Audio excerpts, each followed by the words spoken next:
جب اللہ تعالیٰ کسی کو پسند کرتا ہے تو اسے خوب آزماتا ہے۔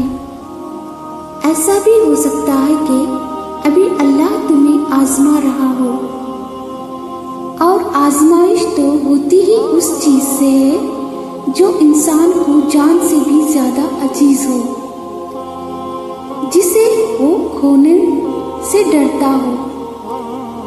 پھر آزمائش کے دوران اکثر اللہ اس چیز کو تم سے دور کر کے بھی آزماتا ہے تاکہ تم تڑپ اٹھو اور اسے پانے کے لیے اپنے رب سے جڑ جاؤ۔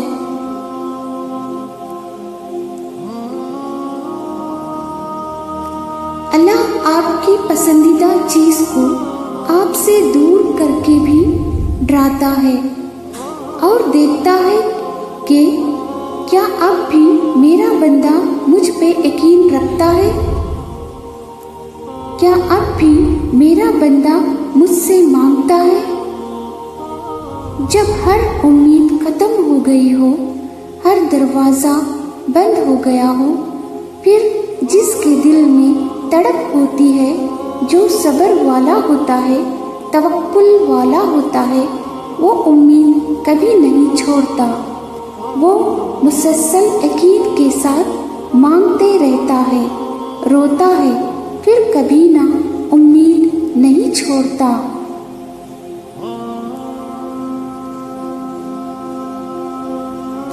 خوش رہنے کے سب سے اچھا اصول یہ بھی ہے کہ جہاں لگے کہ آپ کی جگہ نہیں، وہاں خاموشی سے خود کو الگ کر لو۔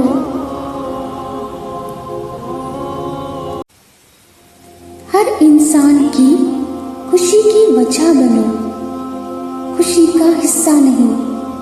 ہر انسان کے دکھ کا حصہ بنو، دکھ کی وجہ نہیں۔ اللہ نے سب کو خوبصورت بنایا ہے، ہمارا کوئی حق نہیں بنتا کہ ہم کسی کو بدصورت بول کر اس کی تذلیل کریں۔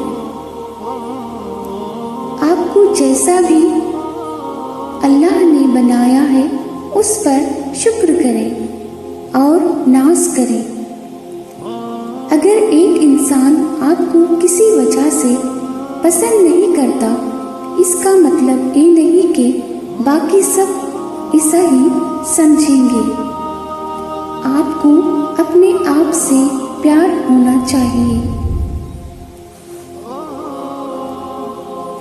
اللہ نے کہا ہے مجھ سے مانگو۔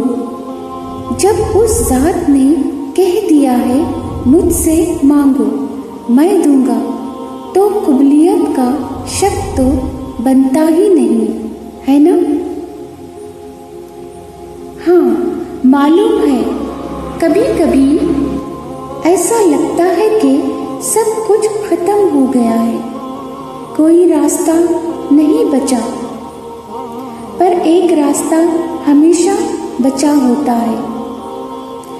جب یونس علیہ السلام مچھلی کے پیٹ میں تھے تو خود سوچئے، کوئی راستہ تھا؟ ہر طرف اندھیرا، مچھلی کے پیٹ کا اندھیرا، سمندر کی گہرائی کا اندھیرا۔